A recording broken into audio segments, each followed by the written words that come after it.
Think about the last time you were truly alone. No phone, no music, no podcast humming in the background, just you and silence and the strange weight of your own thoughts.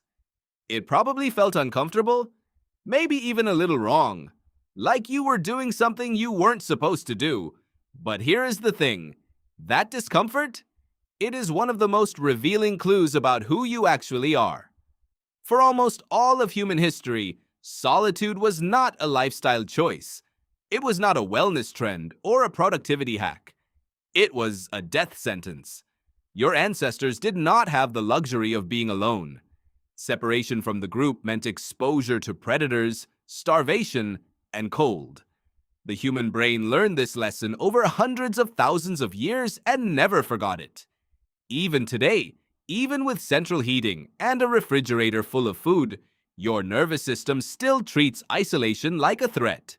So what did ancient humans actually do during those rare moments when they found themselves alone?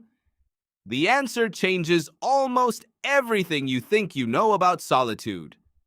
Anthropologist Robin Dunbar spent decades studying the social architecture of early human groups. His research revealed that the average prehistoric community consisted of about 150 individuals, a number now known as Dunbar's number, and that within those groups, humans were almost never truly isolated. They slept in contact with others. They foraged in pairs or small clusters. They groomed one another, not just for cleanliness, but for social bonding. Physical touch and close proximity were the baseline of daily existence, not the exception. Genuine solitude, when it did happen, was brief and rarely chosen. And when it arrived, your ancestor did not sit and scroll. They did not seek distraction. They sat with the raw, unfiltered experience of being alive. They listened. They watched. They thought in a way that modern humans have largely lost access to. Neuroscientist Mary Helen Imordino-Young at the University of Southern California has spent years studying what the brain does when it is left without external stimulation. Her findings are striking. When you remove all distraction, the brain does not go quiet.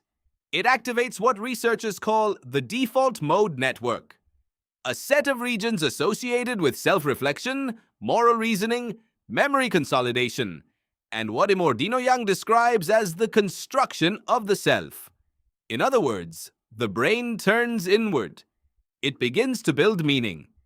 Your ancient ancestor, sitting alone outside the cave as the sun moved across the sky, was doing exactly this, not spacing out, but engaging in the deepest form of cognitive processing the human brain is capable of. They were figuring out who they were. The modern world has made this almost impossible. Consider the numbers.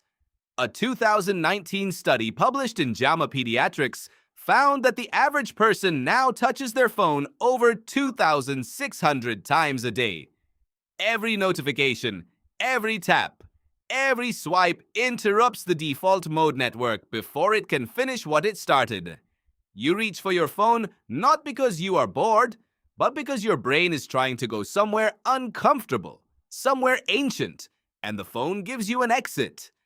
Psychologist Timothy Wilson at the University of Virginia conducted a now famous series of experiments in which participants were asked to sit alone in a room with their thoughts for 6 to 15 minutes, with no phone, no book, and no distractions. Many found it so uncomfortable that, when given the option, they chose to administer mild electric shocks to themselves rather than continue sitting in silence. They chose pain over stillness. Your ancestor would not have understood this. To them, stillness was not emptiness. It was information. It was the sound of the forest telling you where the deer were moving. It was the feeling in your chest that told you to trust one person and not another. It was the memory of your grandmother's hands, rising to the surface of your mind without being summoned, teaching you something you needed to know. Ancient solitude was not passive, it was full. Archaeological evidence offers some clues about what early humans did when separated from their group. Cave paintings found at sites like Lascaux in France and Altamira in Spain were often made in the deepest, darkest, most isolated chambers, places a person would have had to venture alone with only a small flame. Researchers believe these were not communal acts, but intensely private ones. Individual humans, alone in the dark, pressing their hands against stone and marking something they had seen or felt or dreamed, trying to leave a trace, trying to say, I was here, I thought this mattered. That impulse does not come from the social brain. It comes from the solitary one. Anthropologist David Lewis Williams, in his research on altered states in prehistoric art, argued that these isolated moments, alone, in the dark, in silence, may have produced trance-like states of deep introspection that shaped early human spiritual and symbolic thinking. The cave was not just a shelter, it was the first meditation room. And what happened inside that room was not nothing. It was the birth of self-awareness. Here is the counterintuitive part. The discomfort you feel when you put down your phone, that restlessness, that itch, that reaching, is not a sign that you need more stimulation. It is a sign that your brain is trying to do something it was built for, and is no longer allowed to finish. Solitude was never the enemy of the social animal. It was the condition that made the social animal worth knowing. When your ancestor returned from their brief time alone, they came back changed, slightly reorganized, carrying something new, an insight, a resolve, a memory processed into meaning. The group received them differently for it. You already know this is true. Think of the best idea you ever had. Where were you? In the shower, on a walk, staring out a window, in the strange half-sleep before your alarm. You were alone, unstimulated, and your default mode network was finally allowed to run. That was not an accident. That was ancient machinery doing what it has always done. The question now is not whether you need solitude. You already know you do. The question is whether you are willing to feel the discomfort long enough to get to the other side of it. Your ancestor had no choice.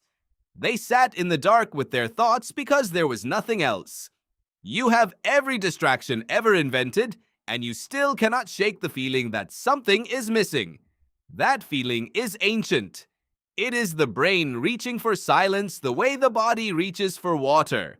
Not because silence is empty, but because for almost all of human history, it was where everything important lived. Tonight, when you put down your phone and the room goes quiet and your mind starts to wander somewhere you didn't plan to go, let it. That is not boredom. That is you finally doing what ancient humans actually did when they were alone.